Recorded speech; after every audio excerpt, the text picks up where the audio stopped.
Ceci n'est pas une pipe, mais un sabre laser. Je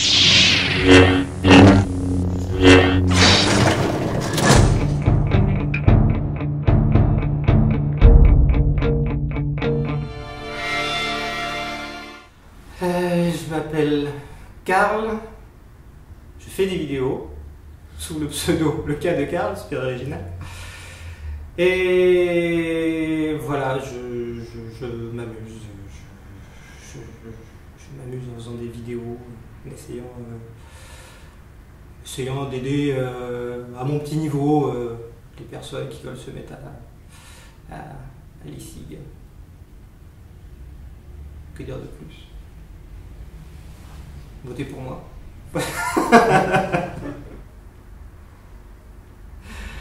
Ça a commencé... quand est-ce que j'ai commencé à fumer? J'avais tard, j'avais quoi? J'avais 22, 23 ans. Et j'ai commencé, comme tout le monde, des soirées, les groupes d'amis, tout ça. Et puis petit à petit, on s'y met, on fume. Au début c'est un plaisir et puis après on peut pas s'en passer.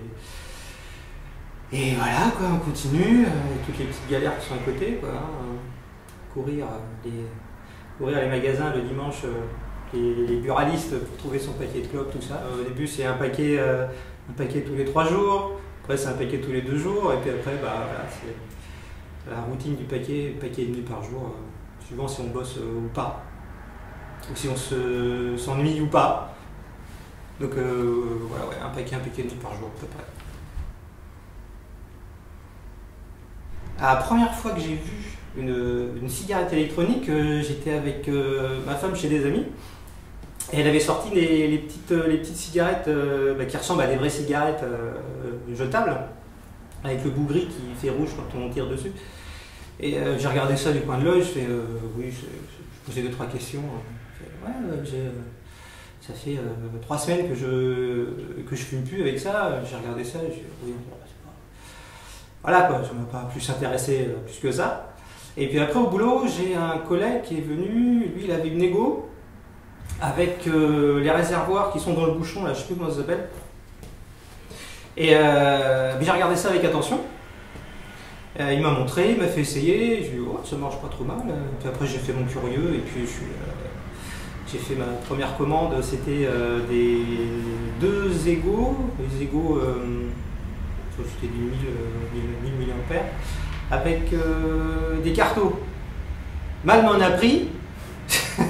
Sur le site il y avait marqué 2-3 gouttes pour imbiber, ensuite vous remplissez le tank et c'est bon. Bah non, parce qu'en fait après tu te crames la gueule, ça m'a fait un goût horrible tout de suite. Donc j'ai recommencé, j'ai pas baissé les bras, j'ai recommandé c'était des Stardust. Et après c'était des T2, des T3, et ainsi de suite. Et après je suis tombé dedans. Et puis ça ne s'arrête plus. Je ne sais plus où ça va s'arrêter. Et maintenant, voilà quoi, on est là avec un Typhoon pipeline et on attend tout le temps. On regarde ce qui sort, ce qui va, un truc qui peut peut-être révolutionner la vape, les coils, tout ça. Je fais de la veille technologique. Je continuais à fumer 4-5 clopes par jour les premiers jours de cigarettes électroniques et super rapidement en fait, peut-être 1 semaine et demie, 15 jours après, j'ai totalement arrêté, sans avoir d'envie, sans rien du tout. Et depuis, j'ai réessayé une fois. C'était lors de mon mariage, parce que j'avais plus d'accu, j'étais en stress, donc il me fallait quelque chose. Et c'est non, c'est quoi, même pas le quart de la clope et je l'ai tout de suite jeté, c'était gerbant. Donc ouais, j'ai arrêté assez, enfin pour moi assez rapidement, quoi. 1 semaine et demie, 15 jours, c'est bien, je trouve.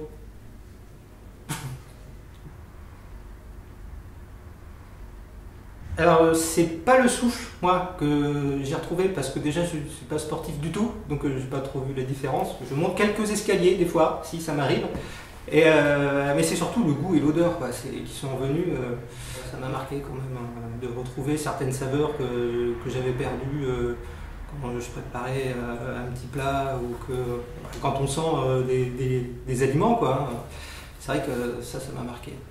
Et ce que j'ai remarqué aussi, c'est l'odeur qu'on peut avoir quand on vient de fumer dehors et puis qu'on rentre dans une pièce fermée. Quand j'ai des collègues qui descendent fumer leur clope et qui remontent, et ah ouais, quand même, c'était.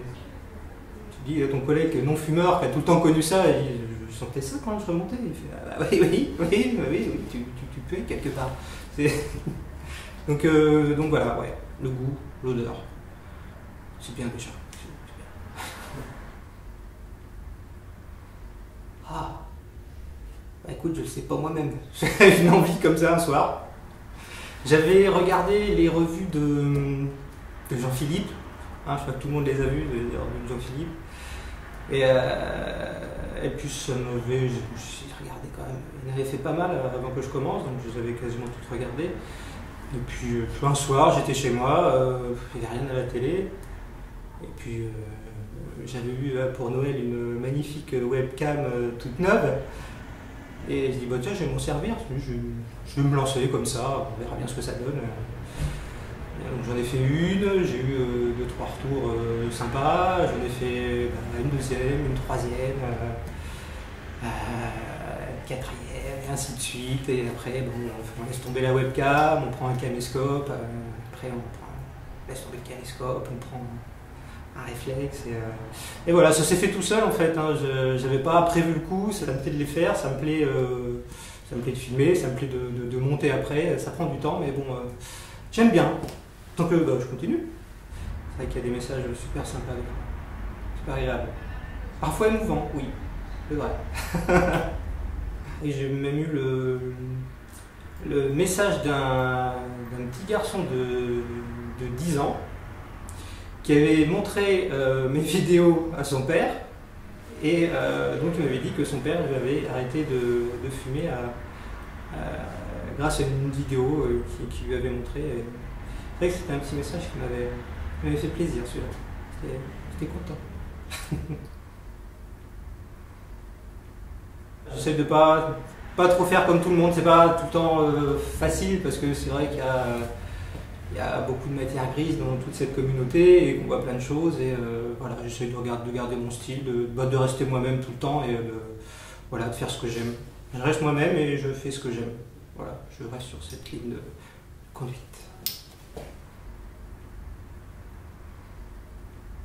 La nicotine, on sait que c'est pas forcément bon, mais bon, on n'a pas.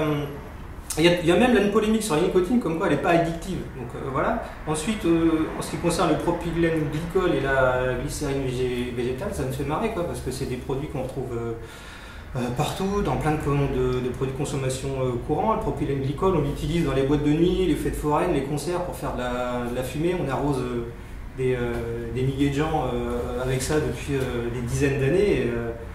Voilà, ça gênait personne. Hein. S'ils veulent faire des études avec une personne qui respire du propylène glycol depuis des années, ils vont voir un DJ par exemple qui respire ça à chaque fois qu'il bosse, et voilà quoi. Voilà, c'est une polémique qui est entretenue par les deux gros ennemis de la cigarette électronique, qui sont des compagnies du tabac qui eux veulent garder leur business, hein, ils veulent vendre leurs clopes, eux, donc voilà, si on peut taper sur le concurrent, ils le font. Et puis les grosses entreprises de Big Pharma, les entreprises pharmaceutiques, là, qui ont des moyens illimités et qui voient un petit peu leur chiffre d'affaires descendre du côté des substituts nicotiniques, avec toutes les gommes à mâcher qui sont horribles à mâcher déjà. Les pastilles que tu fais fondre sous la langue et qui te fait une espèce de boule là. J'ai essayé, hein, voilà, moi ça n'a jamais marché.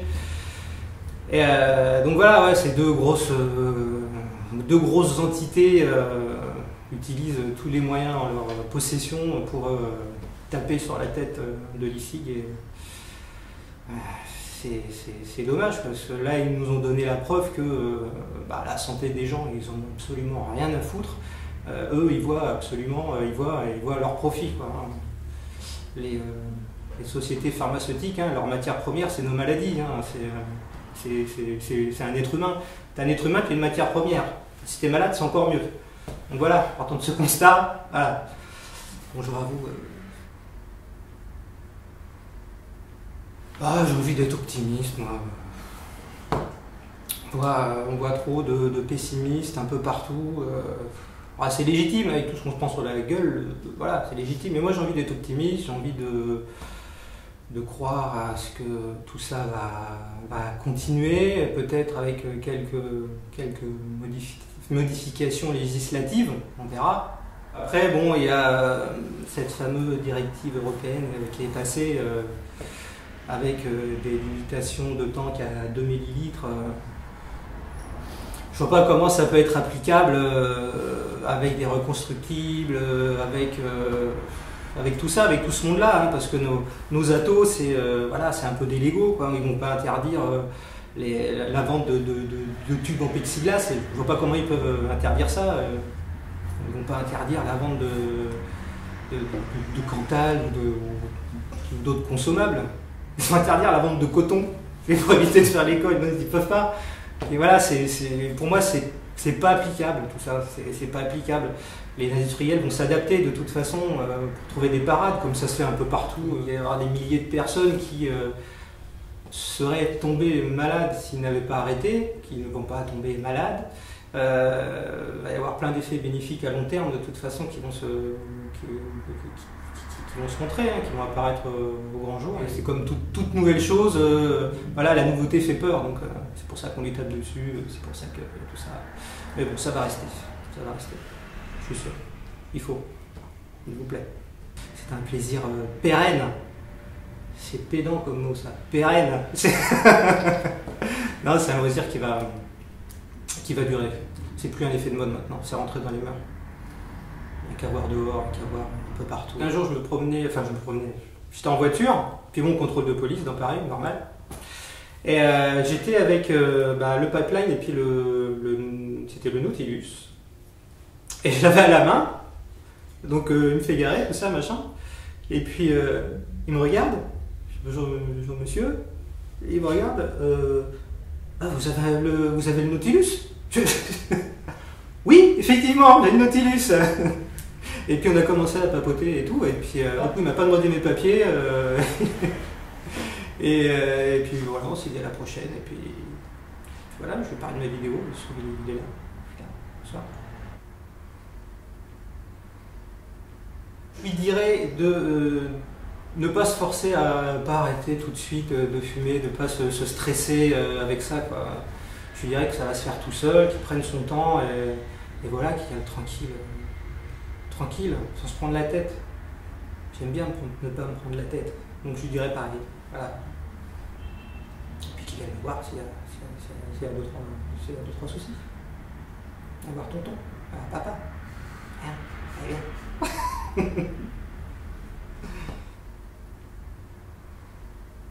Je suis en train de penser à ce que je pourrais faire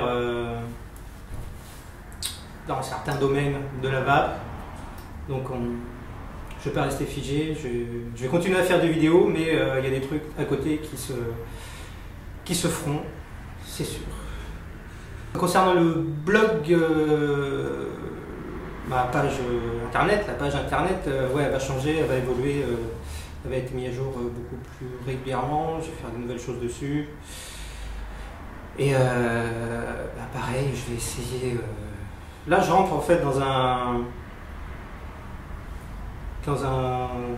une autre porte du monde de la vape, et je vais faire évoluer le Facebook, tout ce qui est Twitter, Instagram. Je vais plus poster, plus me déplacer aussi, et donc voilà, je vais essayer de faire avancer un petit peu mon bébé, hein, le faire grandir, et puis voilà, ouais, ça va continuer, ça va évoluer en bien, j'espère. Ouais.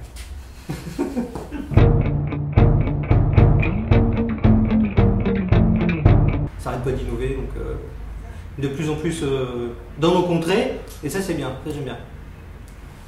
Vive l'Europe. On va dire ça.